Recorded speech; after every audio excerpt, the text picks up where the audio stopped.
What's up, guys, and welcome to another episode of the Powerhouse Mentality podcast. I'm your host. I'm Caitlin Kenneth Smith, and today we're getting back into another episode from the series Lessons from Training, and it's been a while since I've done one of these episodes.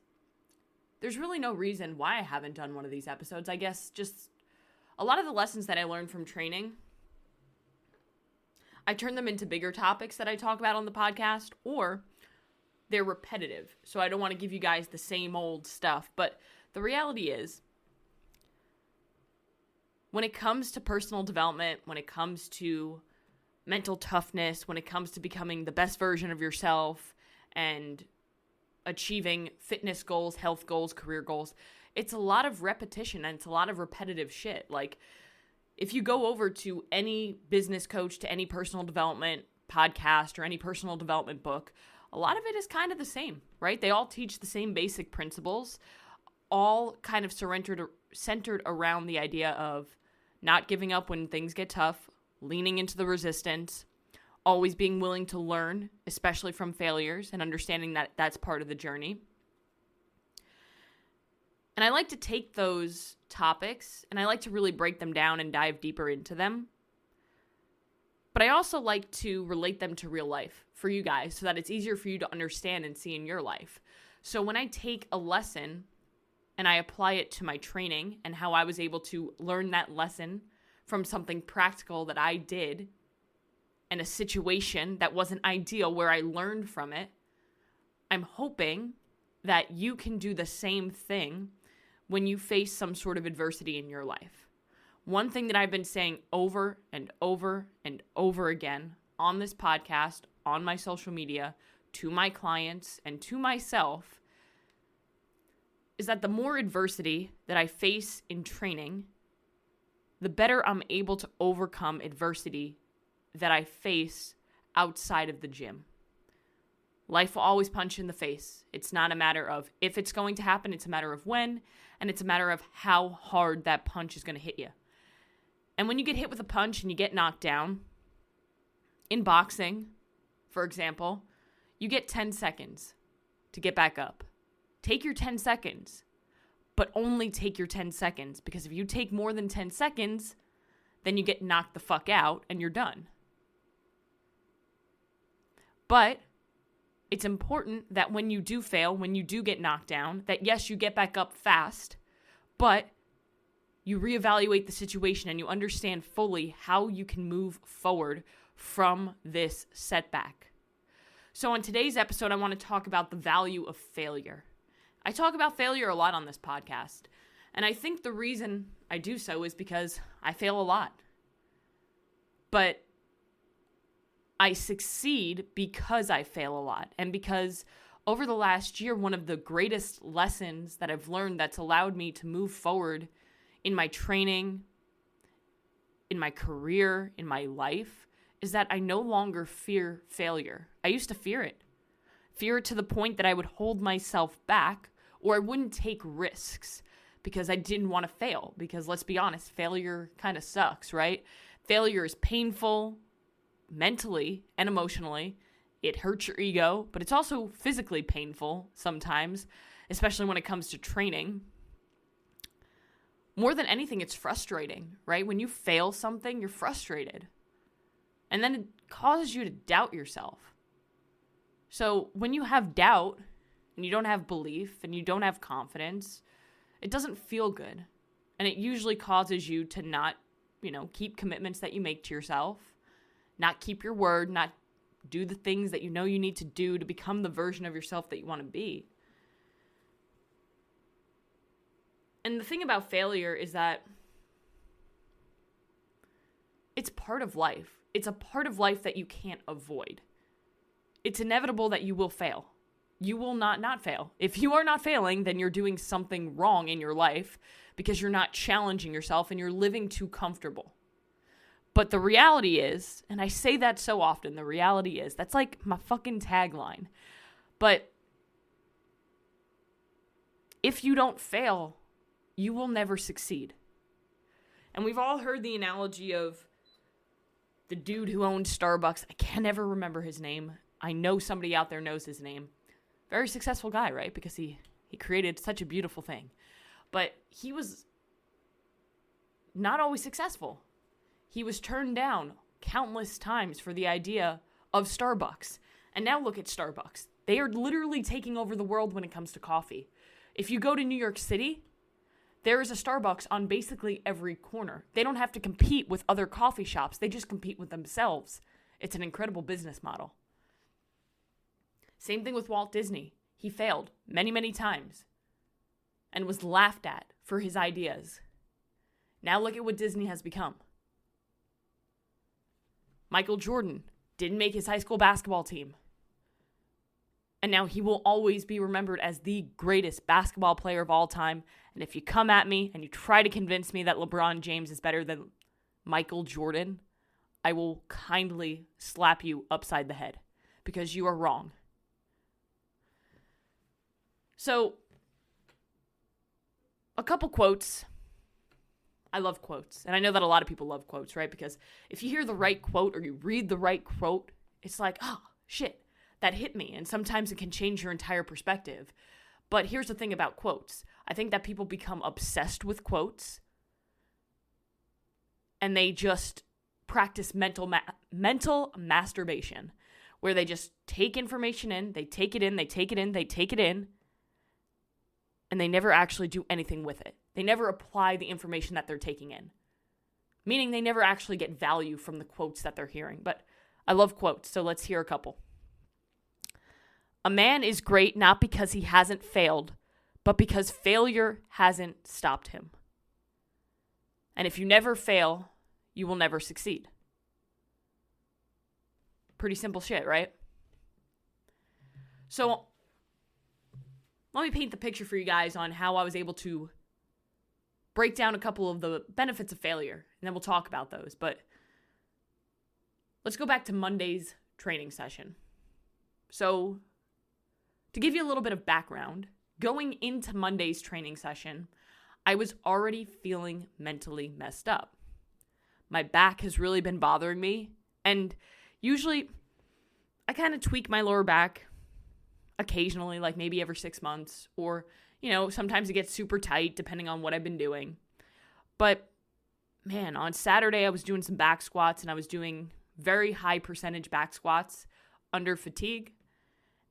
And I did one rep, and I remember saying to Stone, and I said, I'm pretty sure I used my back for those squats, and I didn't use my legs at all. And then we went to the beach, and we took a beach day, which, hey, you guys should be proud of me. I actually took a day where I was relaxing. It was incredible. Will I do it all the time? Probably not, because, there's benefits to it, right?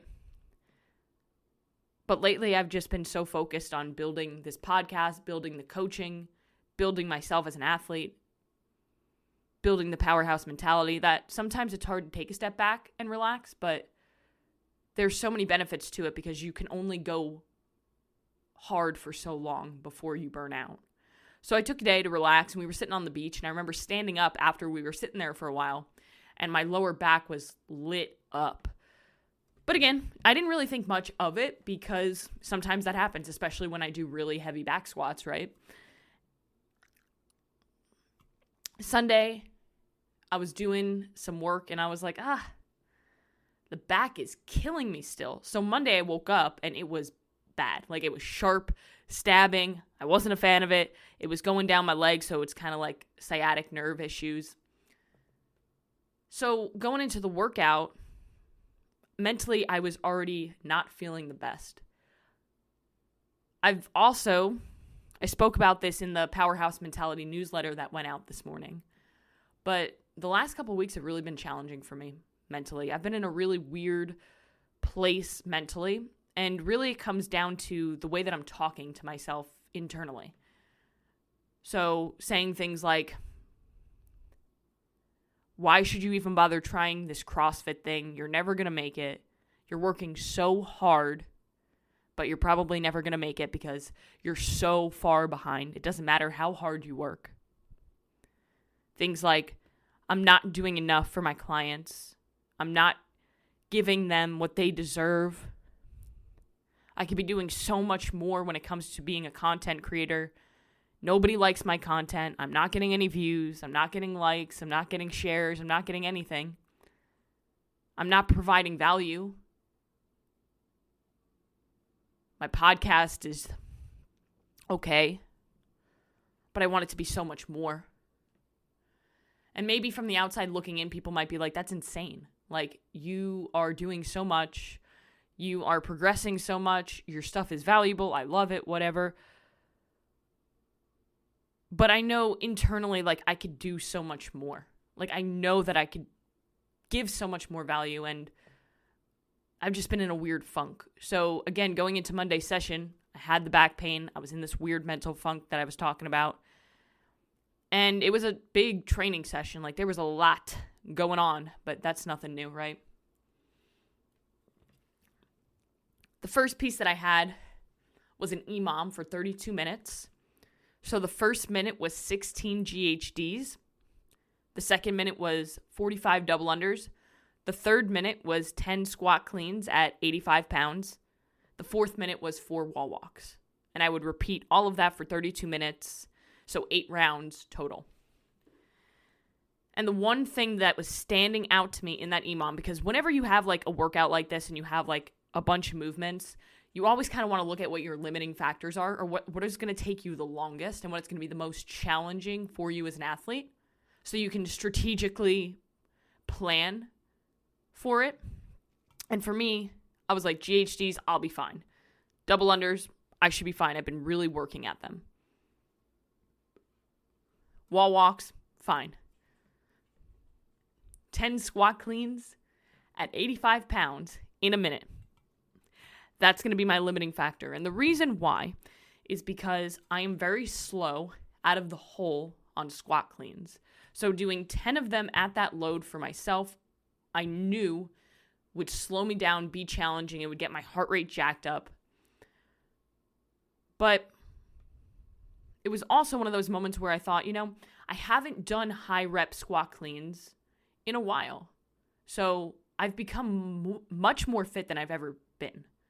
I'm the most fit that I've ever been in my entire life. So let's see what happens. Did the first round. When I got to the squat cleans, I was finishing with about 10 seconds left. So I would just walk over to the wall and basically start my wall walks. And I was like, okay, this is tough. This is challenging. This is really hard. But I'm going to be able to do this. I'm going to hold this pace. And then round 2, 3, 4, I started to realize that this was getting really, really fucking hard. Those 10 squat cleans started to bury me. And I was fine. Round 1, 2, 3, 4. But the 5th time going into those squat cleans, of the 8 rounds, I started to fall apart. And literally in that 1 minute, my entire world collapsed. And I started to redline the workout. And if you've ever redlined a workout, then you know how terrible it feels. Not just physically, it is excruciatingly painful, but mentally, it is so hard because you know that you just need to get through it. But especially when you have an EMOM where you're like on a time window, it's really challenging. And it was very painful physically. So I just turned that minute into an AMRAP. I failed it. I got 8 squat cleans, then I got 6, then I got, I think, 5, and then 4. So I started to literally fall apart. Now, I held it together on the other minutes. I never failed any other minute. I just failed the squat clean minutes. However, that still sucked because not only did I fail it, but I got buried by it. It wasn't just like, oh, I kind of missed it, or, oh, I just tripped up on double unders. It was like I got fucking buried. And it made me feel like, crap, I'm not, like, while I'm making a lot of progress when it comes to my fitness, I'm still nowhere near as fit as I need to be to get to the level that I want to be at. And sometimes that sucks, but it's a realization that we all have to come to because it helps us get better, right? And then after that, took some time to recover, meaning like I took like 10 minutes to find my soul, and I got some carbs in me, some liquid carbs. I use First Form's Ultraformance during my workouts, so it has quick digesting carbohydrates and sodium electrolytes.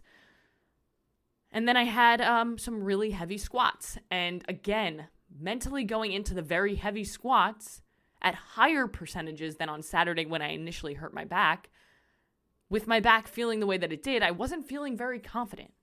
So I go into those squats and I'm doing good. I'm like, okay, I got this. And then I get into the last set, which was at 95% for 2 reps. I hit 1 rep.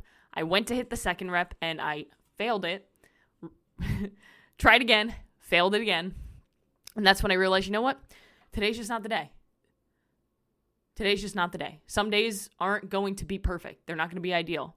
But what can I learn from this? And I remember I finished the workout and I wanted to cry. I had so much left too. Like I said, it was a big session, so I had more conditioning, I had more skill work, I had more accessory work, so I had a lot that I had to get done. But I wasn't going to allow the failures that I saw in the beginning of the workout to impact the rest of the workout. Because while I can't change what happened in the past, I can change what happens in the future based on my effort.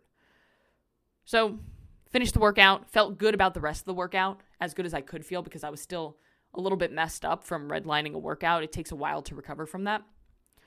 And then it was one of those things where Stone came home and I said, that was a really hard workout mentally. I failed so much and I just cried because I needed it. But